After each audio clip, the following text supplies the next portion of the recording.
दोस्तों, एक ऐसी दुनिया है जहां लोग पानी की बूंद बूंद को तरस रहे हैं। डेली का काम बिना पानी के करने पर मजबूर हैं। कैसे करेंगे, क्योंकि उन्हें पीने तक का भरपूर पानी नहीं मिल रहा। लेकिन जैसा हमेशा होता है ना, अमीरों के पास चाहे दुनिया में कैसी भी मुसीबत क्यों ना आ जाए, उन्हें परेशानी नहीं होती। वैसा ही कुछ यहाँ पर भी है दोस्तों। बड़ी बड़ी प्राइवेट कंपनी ने जमीन के अंदर पानी निकालने के लिए मशीन लगा दी है, क्योंकि अभी भी कहीं कहीं ऐसी जगह है जहां जमीन के अंदर से पानी निकाला जा सकता है। और उन जमीनों से जितना भी पानी निकलता है उसे शहरों में सप्लाई कर दिया जाता है, जहां पर अमीर लोग रहते हैं। लेकिन गरीब लोग बेचारे गांव में रहने पर मजबूर हैं। उन्हीं गरीब लोग में होम्स परिवार भी रहता है दोस्तों, जिसमें पिता अर्नेस्ट, माँ कैथरीन, बड़ी बेटी मैरी और छोटा बेटा जेरोम शामिल है। बड़ी मुश्किल से ये परिवार गांव में अपना गुजारा कर रहा था। अर्नेस्ट की काफी बड़ी जमीन भी थी, जिसमें उसके पिता खेती किया करते थे। लेकिन पानी की कमी होने की वजह से अर्नेस्ट खेती नहीं कर पा रहा है। उसने सरकार से भी बात की कि मेरी जमीन अभी भी फर्टाइल है, यानी कि पानी मिले तो इस पर फसल उगाई जा सकती है। लेकिन किसी को भी अर्नेस्ट की बात पर भरोसा नहीं है। इसलिए अर्नेस्ट खुद से ही जमीन खोद कर ट्राई करता है कि क्या पता उसकी किस्मत अच्छी हो, उसे पानी मिल जाए, जिससे उसका खेत फिर से हरा भरा हो जाएगा और फसल बेचकर वो पानी की कमी को भी अपने परिवार के लिए पूरा कर लेगा। दोस्तों, एक दिन की बात है कि अर्नेस्ट के खेत में जहाँ उसने पानी निकालने के लिए मशीन लगाई थी, वहाँ पर दो चोर आ जाते हैं जो उस मशीन को चुराने आए थे। अर्नेस्ट तुरंत ही गन लेकर वहाँ पहुँचता है और चोरों को जैसे ही पता चलता है कि अर्नेस्ट यहाँ पर आ चुका है, वो लोग बहाना करने लगते हैं कि हम तो बहुत दूर से आए हैं, थोड़ा पानी मिल जाता तो आपकी मेहरबानी होती। पर दोस्तों, तभी वो चोर मौका देखकर अपने पास रखी गन निकाल लेते हैं ताकि अर्नेस्ट को शूट कर पाए। लेकिन अर्नेस्ट का पारा तो ऐसे चोरों से डेली पड़ता था, इसलिए वो तुरंत ही उनके शॉट करने से पहले ही गन चलाकर उन्हें वहीं पर ढेर कर देता है। देखा दोस्तों, ऐसा हाल हो गया है पानी के लिए कि एक दूसरे की जान लेने पे तुले हुए हैं लोग। अर्नेस्ट अपनी मशीन को चेक करने आता है, लेकिन बेचारे को पता चलता है कि यहाँ से जो थोड़ा बहुत पानी निकलता था वो भी खत्म हो चुका है। इसका मतलब कि अब उसे दूसरी जगह फिर से गड्ढा खोदकर मशीन लगानी होगी ताकि वहाँ से पानी निकाला जा सके। अर्नेस्ट अब जेरोम के साथ वाटरमैन के पास जाता है। दोस्तों, वाटरमैन ऐसे लोगों का ग्रुप है जो प्राइवेट कंपनी के लिए काम करते हैं, बड़ी बड़ी मशीनों को लगाना ताकि अंदर से पानी निकाला जा सके, और ये पानी शहर में सप्लाई किया जाता है। वैसे अर्नेस्ट इन लोगों को शराब या खाने पीने की चीजें डिलीवर करने का काम करता है। वो शहर से सारी चीजें अपने गधे पर लाद कर लेकर आता है और इन वाटरमैन को दे देता है। उन्हीं वाटरमैन में मैक्स नाम का एक आदमी भी शामिल है, जिससे अर्नेस्ट की थोड़ी अच्छी पहचान होती है। अर्नेस्ट मैक्स से कहता है कि देखो भाई, तुमने यहाँ बड़ी मशीन लगाने का काम शुरू कर दिया है। यहाँ से थोड़ी दूर मेरा खेत है जहाँ पानी आता था वैसे, लेकिन तुम्हारे यहाँ वो बड़ी मशीन लगाने की वजह से जो थोड़ा बहुत पानी मेरे खेत को मिलता था, अब वो भी बंद हो गया है। क्या तुम अपनी इन बड़ी मशीनों की लाइन दूसरी जगह नहीं लेकर जा सकते? मैक्स कहता है कि ये तो मेरा काम नहीं है, तुम्हें बात करनी है तो तुम हमारे बॉस से जाकर कर सकते हो। अर्नेस्ट को पता होता है कि बॉस तो उसकी सुनने वाला है नहीं, इसलिए वो बेचारा अपना छोटा सा मुंह लेकर जेरोम के साथ घर आने के लिए निकल आता है। लेकिन जब इंसान की किस्मत खराब हो तो उसके साथ बुरी चीजें होने में टाइम नहीं लगता। ऐसा ही अर्नेस्ट के साथ भी हो जाता है। आते समय उसके गधे का पैर पत्थर से टकराने की वजह से वो नीचे गिर जाता है और गिरने की वजह से उसकी एक टांग टूट जाती है। बेचारा गधा प्यास से पहले परेशान था, टांग टूटने से उसको और तड़पन होती है, इसलिए अर्नेस्ट उसकी तकलीफ को खत्म करने के लिए मजबूरन उससे वही मार डालता है। दोस्तों, क्या करता बेचारा। इसके बाद वो एक ऑक्शन हाउस में आता है जहाँ पुराने रोबोट्स को रिपेयर करके बेचा जाता है। अर्नेस्ट ऐसे एक रोबोट को खरीदने आया था ताकि आगे से वो डिलीवरी का काम संभाल पाए। साथ ही ऑक्शन में फेलम नाम का बंदा भी रोबोट पर बोली लगाने आता है, लेकिन आखिर में अर्नेस्ट को वो रोबोट मिल जाता है, जिसे पाकर अर्नेस्ट और जेरोम बड़े खुश होते हैं कि चलो कुछ तो काम की चीज आई हाथ में। इसके बाद दोनों हॉस्पिटल आते हैं जहाँ कैथरीन रहती है। कुछ समय पहले एक दुर्घटना का शिकार हो गई थी कैथरीन, इसलिए वो चल फिर नहीं पाती, इसलिए हॉस्पिटल में वायर के जरिए कैथरीन को रखा जाता है। वायर मतलब जो कैथरीन को चलने में मदद करते हैं। अब देखिए, अर्नेस्ट के पास इतने पैसे तो है नहीं कि वो वायर का सिस्टम खरीद कर घर लेकर आ पाए, इसीलिए वो और उसके परिवार के लोग हॉस्पिटल में ही कैथरीन से मिलने आया जाया करते हैं। अब हॉस्पिटल के बाहर अर्नेस्ट की मुलाकात रॉबी नाम के बंदे से होती है, जो अर्नेस्ट का बढ़िया दोस्त है, काफी ज्यादा करीबी है। उसके पास तो रहने के लिए घर तक भी नहीं है, साथ ही वो दिमाग से भी थोड़ा कमजोर है, इसलिए अर्नेस्ट उसके पास जो थोड़ा बहुत पानी होता है वो रॉबी और उसके परिवार को दे देता है, क्योंकि भले अर्नेस्ट के पास भी पानी की कमी है, लेकिन बंदे का दिल बहुत बढ़िया है यार। अब वहाँ से अर्नेस्ट जैसे घर आता है ना, उसके पास फेलम पहुँच जाता है, जो उससे कहता है कि मुझे तुम्हारा रोबोट चाहिए, कुछ जरूरी काम है। अर्नेस्ट को पता था कि फेलम एक नंबर का बदमाश आदमी है, वो रोबोट वापस करने में नाटक करेगा, इसीलिए दोस्तों अर्नेस्ट रोबोट देने से साफ मना कर देता है। साथ ही दोस्तों, मैं आपको बता दूं कि फेलम और अर्नेस्ट की बेटी मैरी का एक दूसरे के साथ चक्कर चल रहा है। अर्नेस्ट ने कई बार मैरी को समझाया कि वो फेलम से दूर रहे, वो अच्छा इंसान नहीं है, लेकिन मैरी है कि सुनने को तैयार ही नहीं होती। फेलम की वजह से वो तो अपने पिता से भी नफरत करने लगी है। बताओ दोस्तों, माँ बाप कभी गलत होते हैं क्या? जो बच्चे माँ बाप की बात नहीं मानते उनके साथ तो बुरा होता ही है। कहीं मैरी के साथ भी कुछ बुरा ना हो जाए। खैर आगे देखते हैं। अगले सीन में अर्नेस्ट एक और जगह गड्ढा खोद रहा होता है, इस उम्मीद में कि शायद वहाँ से कुछ पानी निकल जाए, लेकिन बड़ी मशीनों के पाइपलाइन के कारण आसपास का पूरा इलाका सूखा पड़ चुका था। इसलिए अर्नेस्ट को यहाँ भी निराशा का सामना करना पड़ता है। साथ ही गड्ढा खोदने के दौरान अर्नेस्ट जेरोम से बात कर रहा होता है। वो कहता है, जब मैं शहर गया था वहाँ मैंने एक लड़की को देखा जिसके बाल तो छोटे हैं लेकिन देखने में बहुत सुंदर है। तुम तो बेटा बड़े हो चुके हो, कहो तो तुम्हारी बात करवा दो उससे। मैं नहीं जानता कि इस हालत में हम कब तक जिंदा रह पाएंगे, इसलिए हमारे पास जो भी पल बचे उन्हें अच्छे से जी लेना चाहिए हमें। और दोस्तों ऐसे ही बात बेटे आपस में बात करते हुए कुछ टाइम एक दूसरे के साथ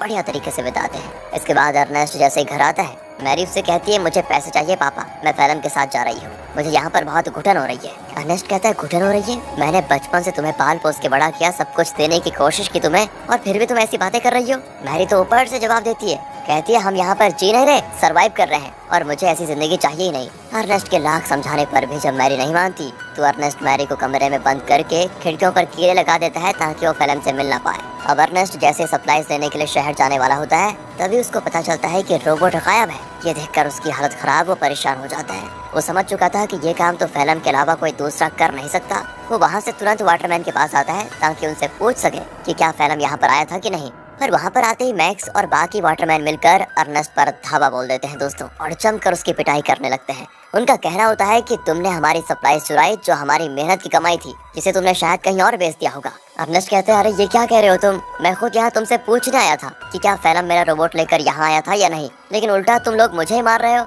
दोस्तों अर्नेस्ट यहाँ पर समझ चुका था कि जरूर फैलम ने शहर से मेरे बदले सप्लाईज ले ली और उसे वाटरमैन को देने के बजाय चुरा कर कहीं और लेकर चला गया। इसलिए दोस्तों अर्नेस्ट जैसे तैसे वाटरमैन से पीछे छुड़ाकर फैलम को ढूंढने के लिए निकल जाता है, जो उसे मिल भी जाता है। साथ ही अर्नेस्ट का शक भी सही था, उसने ही सप्लाईज चुराई थी दोस्तों, जिससे वो बड़े आराम से खा पी रहा था। इसलिए अर्नेस्ट गन पॉइंट पर लेकर फैलम को डरा देता है और उसे वाटरमैन के पास ले जाने लगता है, ये बताने के लिए कि सप्लाईज मैंने नहीं फैलम ने चुराई थी। आगे बढ़ते हुए दोनों काफी ज्यादा थक चुके थे। अर्नेस्ट सबसे ज्यादा थक चुका था और साथ ही साथ उसका पानी भी खत्म हो चुका था। इसीलिए दोस्तों फैलम अर्नेस्ट को बहकाने की कोशिश करता है कि मैंने सप्लाईज की थोड़ी शराब पी ली थी और थोड़ी बची है, मेरी मानो तो बची हुई शराब हम दोनों आधा आधा बांट कर पी लेते हैं। ज्यादा से ज्यादा वाटरमैन क्या करेंगे, मुझे मारेंगे ही ना, लेकिन अगर हमने पिया नहीं तो हम प्यास से जरूर मर जाएंगे।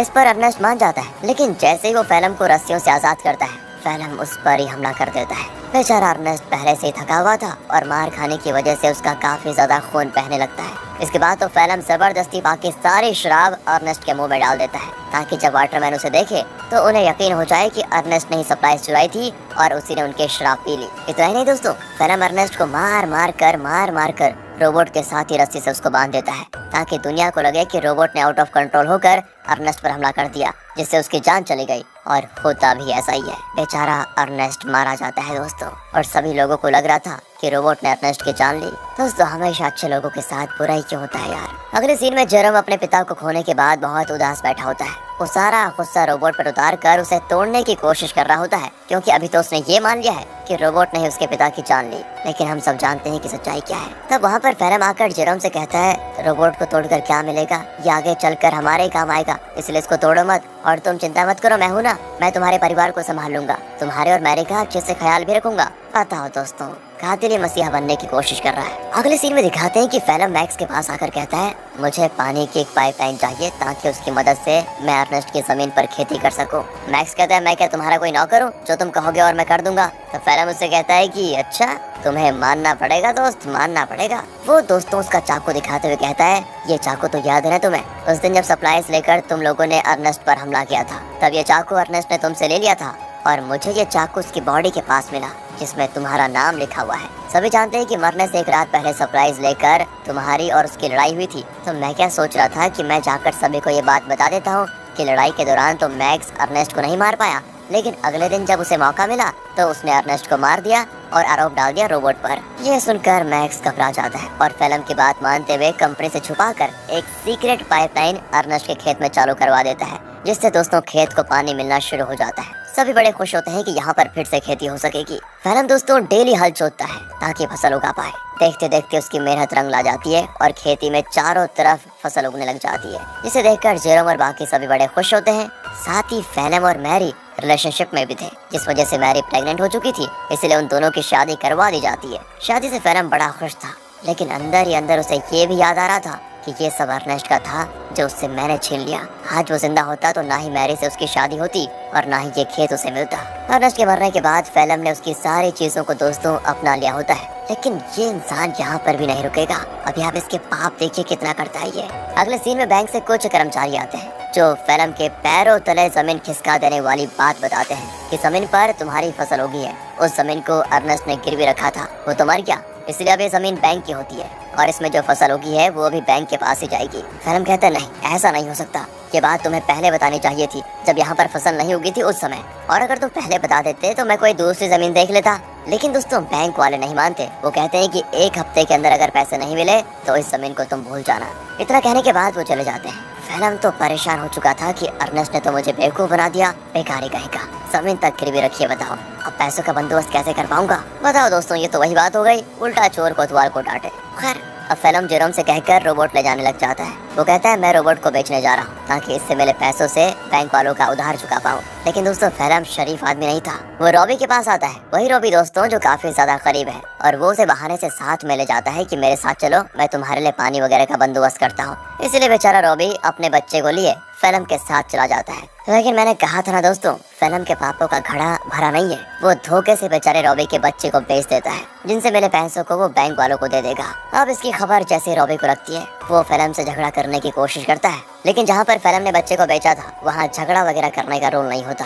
बच्चा बिक गया तो डील कभी नहीं टूटेगी, इसलिए वो बदमाश लोग रॉबी को शूट करके मार देते हैं दोस्तों। साथ ही वो फेलम को भी शूट करने की कोशिश करते हैं, क्योंकि उन्हें तो लगा था कि फेलम रॉबी की परमिशन के साथ उसके बच्चे को बेच रहा है। इसलिए फेलम जैसे तैसे अपनी जान बचाकर दोस्तों वहाँ से भाग ही जाता है। साथ ही वो रोबोट को वहीं छोड़ देता है, क्योंकि उसे जेरोम को भी तो बताना है कि ये पैसे बच्चे को बेचकर नहीं बल्कि रोबोट को बेचकर आए हैं। क्या कहें दोस्तों, कितना बुरा आदमी है यार फेलम। तभी तो दोस्तों अर्नेस्ट अपनी बेटी मैरी को मना कर रहा था इसके साथ रहने के लिए। अगले सीन में बैंक को पैसा देने की वजह से जमीन फिर से फेलम की हो जाती है, तो वहीं रोबोट आगे बढ़ते हुए अपने ओरिजिनल ओनर के पास जाने के लिए निकल पड़ता है, क्योंकि जब वो बदमाश लोग फेलम और रॉबी को शूट कर रहे थे तो कुछ गोली रोबोट को भी लग गई थी, जिससे हुआ ये कि रोबोट की डिफॉल्ट सेटिंग ऑन हो गई और इसीलिए वो अपने ओरिजिनल ओनर के पास जा रहा है जो कि शहर में रहता है और ओनर का नाम है कैल्विन। वो जैसे उस रोबोट को देखता है तो बिल्कुल हैरान हो जाता है कि ये किसका रोबोट घूमकर वापस मेरे पास आ गया।